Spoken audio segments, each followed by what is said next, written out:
Welkom bij Kikker TV. Deze week hebben wij een nieuwe reporter. Zijn droom is om een chocoladefabriek te bezoeken. Wij maken zijn droom waar.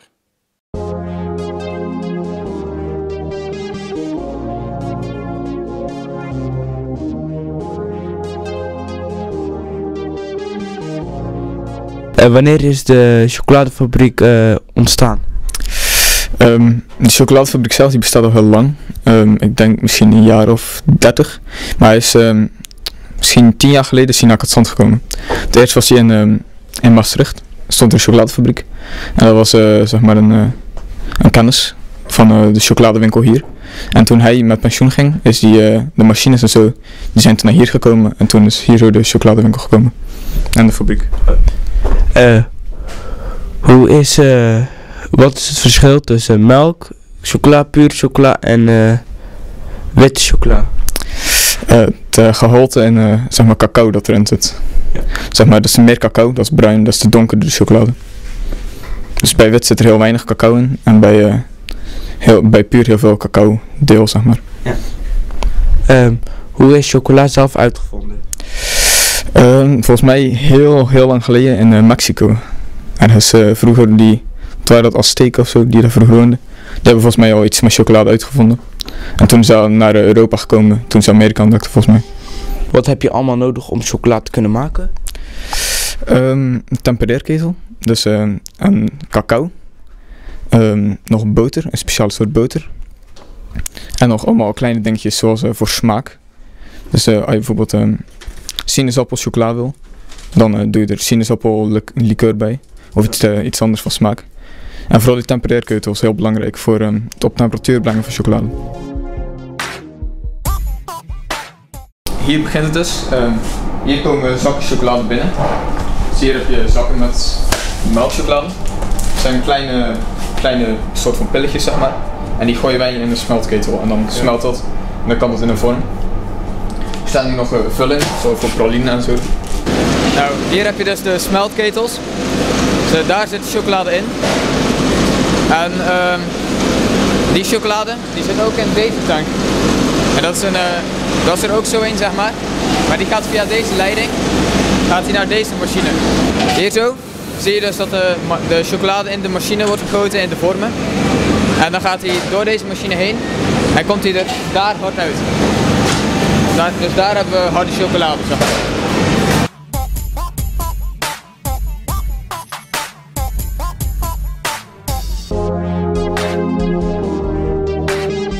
Hier zo zie je dus dat de chocolade er hard uitkomt. Dus hier hebben we harde chocolade. En die gaat met die lopende band naar boven. En dan wordt die daar opgevangen en afgewogen in bakjes.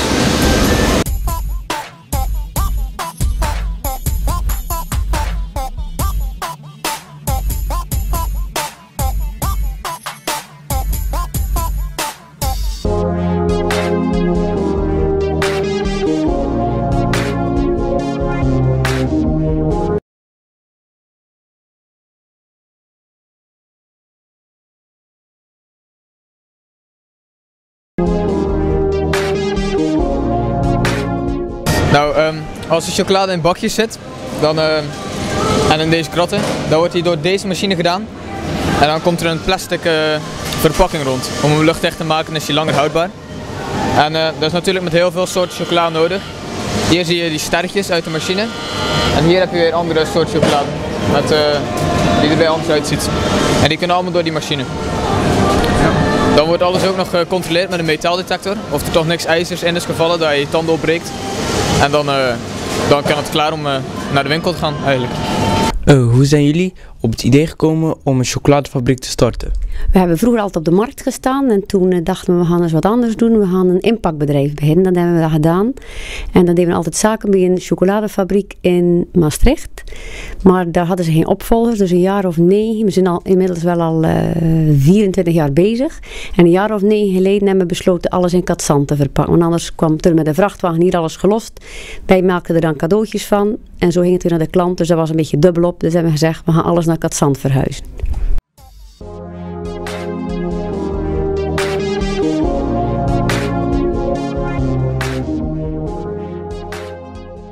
De kinderen van Sint-Bavo hebben zin om te dansen voor koning Willem-Alexander. Kikker TV was bij de repetities. Op vrijdag 21 juni komt koning Willem-Alexander in Middelburg. Kinderen van de Sint-Bavorschool hier in Oostburg hebben een dansje ingestudeerd. Kik TV gaat mee op dansles.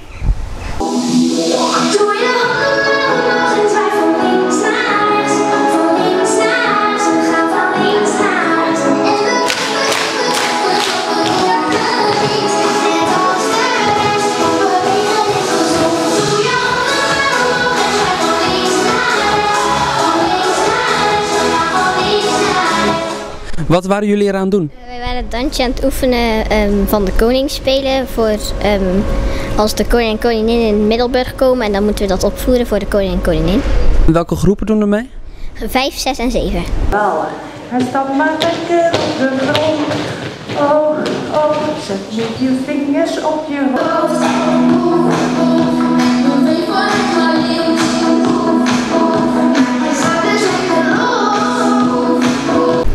Kan je een beetje dansen? Een beetje, maar ik heb het al een paar keer geoefend, dus nu gaat het wel een beetje. Vind je het spannend? Ja, ik ben ook wel een beetje zenuwachtig. Dus ik heb er wel heel veel zin in.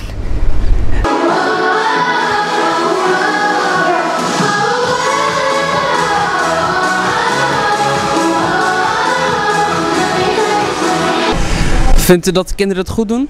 Ja, het gaat steeds beter. We hebben het nu 3 keer geoefend hier bij Fitline. En nee, dat gaat echt super nu. Komt helemaal goed vrijdag. En danst u zelf ook mee? Ik kan het bijna helemaal. Het is een heel klein moeilijk stukje en daar heb ik nog wat moeite mee. En ik heb ook wat moeite in spiegelbeeld dansen soms om het voor te doen voor de kinderen. En gaat u vrijdag meedansen? Ik denk het wel, ja. Maar stiekem toch ook wel even heel goed kijken.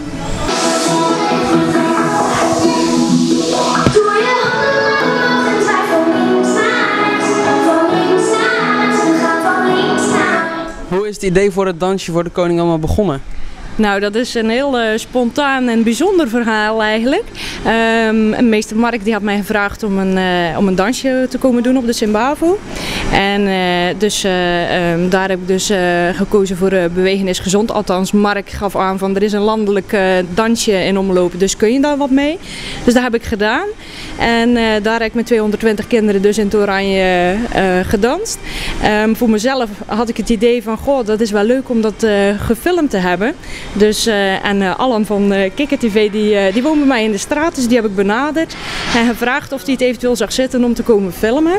Helaas had hij zelf wat anders te doen, maar hij zei van misschien heeft Monica van der Ree wel tijd en dan kijken we of zij het voor elkaar krijgt. Dus zodoende ben ik met Monica van der Ree van Kikker TV in aanraking gekomen en zij heeft daar een geweldig mooi filmpje van gemaakt.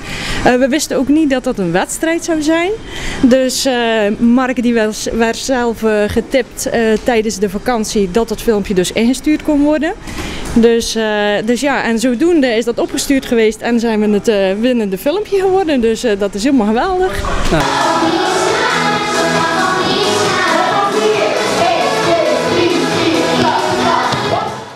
Afgelopen week was er een kermis in Oostburg. Onze reporter is erbij.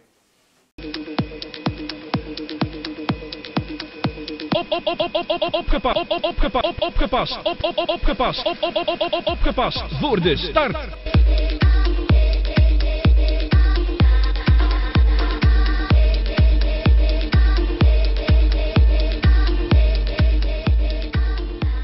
Hoe is de kermis ontstaan? Nou ja, dat is al heel veel jaren terug. Ik geloof al zeker in 1800 heb ik wel eens gehoord. Zo lang leef ik niet, dus ik zou het niet durven zeggen. Maar ja, toch wel zeker heel lang, want het is iets van vroeger uit. Vroeger was het kerkmis, het is nu kermis. Dus dit is iets van, ja, toch een beetje een katholiek feest geweest. En maar ja, wel voor iedereen natuurlijk.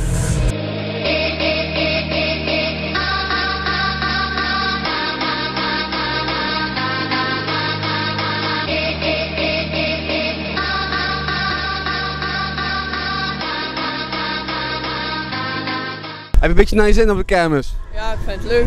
Ja? Ja? En welke attractie vind je het leukste? Botsauto's. Ja, en waarom? Nou, je kan gewoon een beetje rondjes rijden en tegen iedereen aanbeuken. Ja, en verkies jij de kermis boven een pretpark? Nee. Nee. En waarom is dat dan niet? Nou, het is allemaal veel duurder dan een pretpark.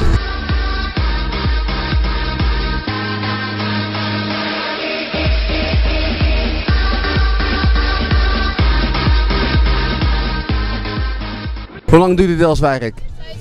Ik doe hier de kermis in West-Vlaanderen dit jaar voor het 40ste jaar. Dus ik kom al 40 jaar in Oostburg. En voor de attractie, wat moet je hier doen? Nou, ik heb de grijpkraan altijd gehad. Inmiddels heb ik er 2, omdat er wel eens kermissen zijn die dus dubbel vallen. En dan ga ik met die ene naar de kermis die dan dubbel valt. Zodat ik toch altijd mijn kermissen ook in de kleine kernen van de gemeente Sluis kan voorzien.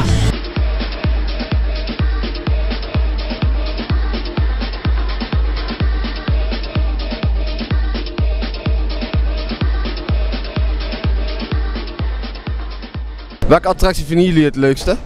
De botsauto's en die powerdance. En waarom vind je dat het leukste? Ja, bij die powerdance word je lekker misselijk en ja, dan kan je niet meer weten waar je bent en zo. En de botsauto's, dan ga je tegen iedereen tegen elkaar botsen en zo.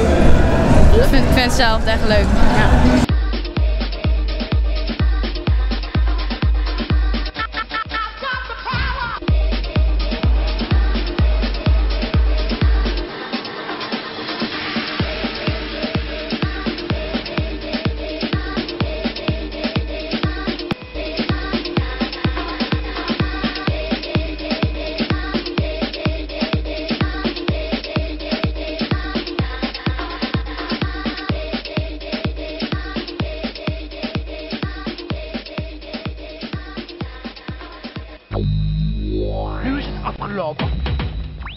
Iedere week heeft KikTV een kikkerstelling. Deze week is de kikkerstelling: het weekend moet een dag langer duren.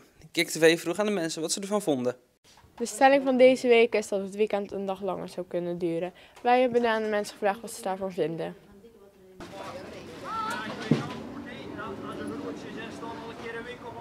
De stelling van de week is: het weekend zou een dag langer moeten duren. Wat vindt u hiervan? Ik zou liever hebben dat het weekend niet op zaterdag en zondag viel. Dat zou ik echt veel prettiger vinden. Oké, en waarom dan?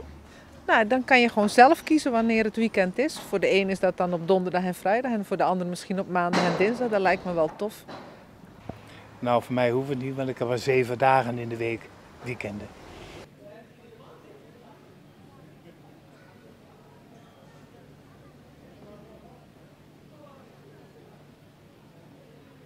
Ik vind dat het weekend langer moet duren, omdat je dan meer tijd hebt om andere dingen te doen, behalve school. Dan kan je nog langer gaan werken en dan kan je meer aan je toekomst werken bijvoorbeeld. Je kan meer leren voor tijdens school. Ja. En waarom dan? Omdat je dan minder hoeft te werken op school. Niet zo leuk. Oké, vind je school niet leuk dan? Soms. Oké, dankjewel. Oké. Weet je dat het weekend een dag langer moet duren? Ja. En waarom dan? Kan je leukere dingen doen met je vrienden of zo. Oké, en vind je het niet leuk om naar school te gaan dan? Nee. Oké, dankjewel. Nou, momenteel vind ik het eigenlijk wel best zo. 2 dagen, een dagje werken voor mijzelf en de zondag een dagje vrij. Ja, ik vind het eigenlijk wel oké zo. Ik vind dat het weekend altijd een dagje langer kan doen. Ja. Oké, en waarom dan? Omdat ik dan een dag langer naar Jopie kan. Oké, dankjewel. Vind je ook dat het weekend een dag langer moet duren? Ja, eigenlijk wel. Het zou wel een heel stuk leuker zijn, maar op een punt ook weer niet. Want anders kom je in de knoop te zetten naar school. Vind je school leuker dan het weekend? Nee, eigenlijk niet. Maar goed, ja. Het blijft lastig. Eigenlijk niet. En waarom dan niet?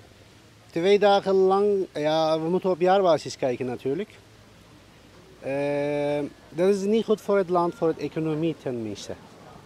Oké. Misschien arbeidsuren per dag kan gekeken worden.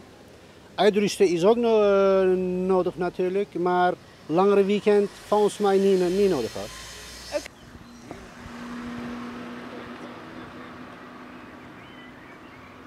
Nou eerlijk gezegd, voor mij is het niet direct nodig. Omdat ik sinds 1 februari heb ik altijd weekend. Kortom, ik ben gestopt met werken.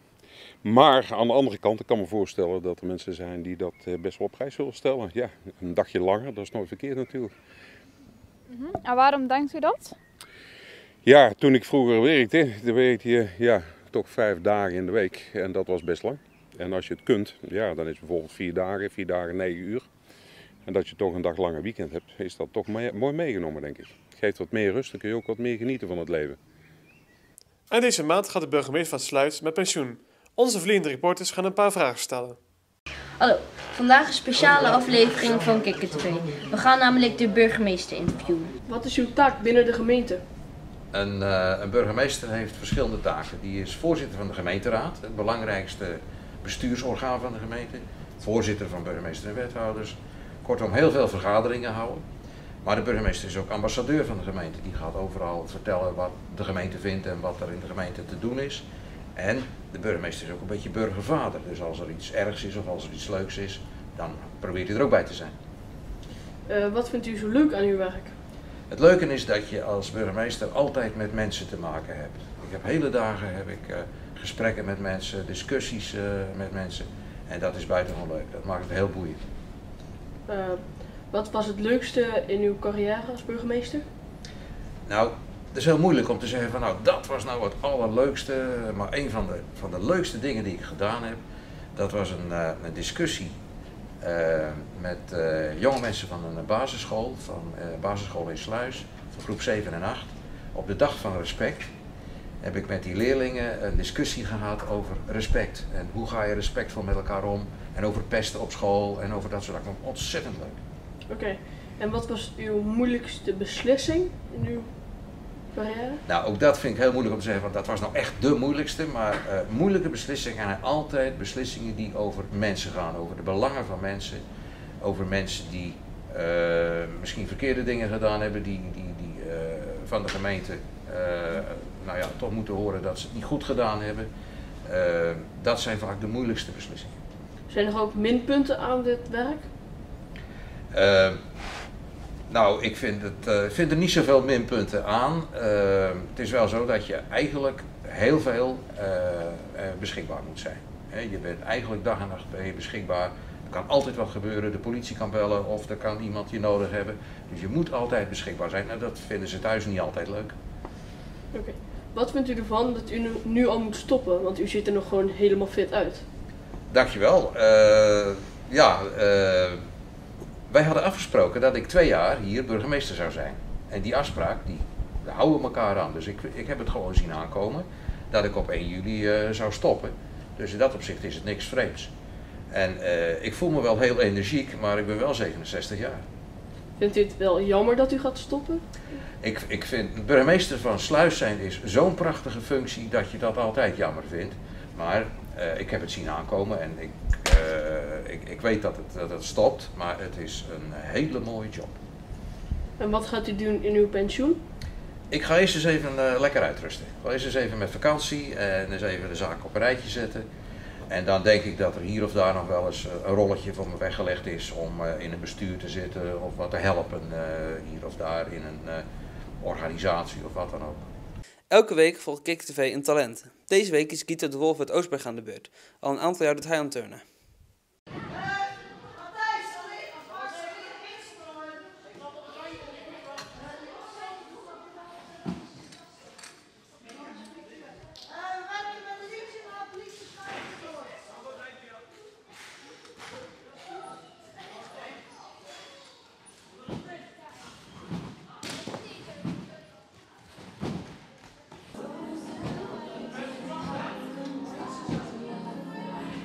Mijn moeder heeft mij toen ik ongeveer 4 was op kindergym gestoken. En daar zo zeiden ze dat ik meer talent had. Dus ben ik zo in de selectie geraakt en sindsdien doe ik eigenlijk turnen. Ja, eigenlijk vanaf mijn 6e heb ik mijn eerste wedstrijd gesprongen en sindsdien gaat het tot nu toe heel goed dus. Bijvoorbeeld op jaarbasis, hoe ziet jouw wedstrijdschema eruit? Meestal 3 voorrondes voor dubbel mini trampoline. Een paar wedstrijden waarin je zowel mini trampoline als tumbling hebt. Daar heb je dan meestal ook nog Nederlands kampioenschappen van.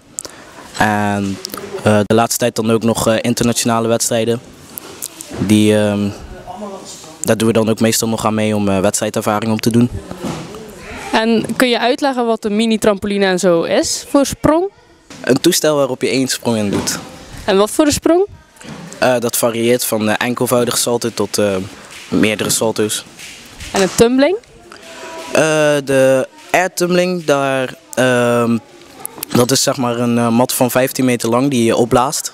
En daar doe je sprongen op van maximaal 5 sprongen. En de gewone tumbling is een langere baan van 25 meter. En daar doe je maximaal 9 sprongen op. Ja, die variëren ook. Er zijn bepaalde periodes waarin er heel veel wedstrijden zijn en er zijn bepaalde periodes waarin je dan veel kan trainen, waarin je meer conditietraining doet dan echt op de wedstrijd gericht. Ik heb nu de 15e dan nog NK en dan is eigenlijk afsluiting van die periode en dan heb je eigenlijk vakantie. En wat doe je op zo'n wedstrijd? Doe je dan alles of ben je met een speciaal onderdeel bezig? Meestal is het wel zo dat je met een speciaal onderdeel bezig bent. Ik ga ook naar wedstrijden waarin je meerdere onderdelen doet. Dus eigenlijk is het wel verschillend. En op wat beoordelen ze je dan? Netheid en moeilijkheid. Dat vooral.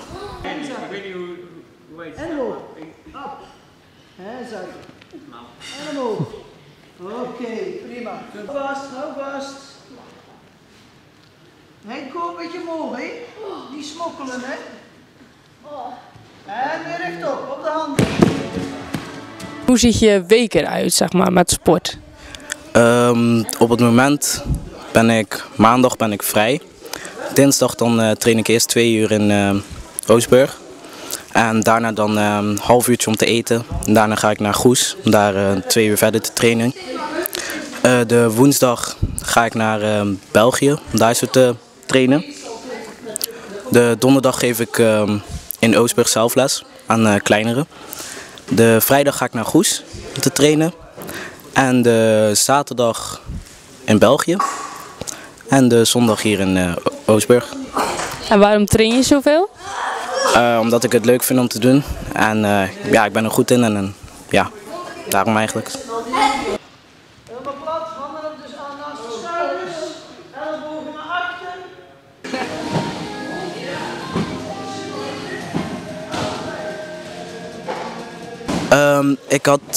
Bij een WK heb je een voorronde en je doet dan 2 sprongen. En als je dan bij de eerste 8 plaatst, dan mag je nog finale springen.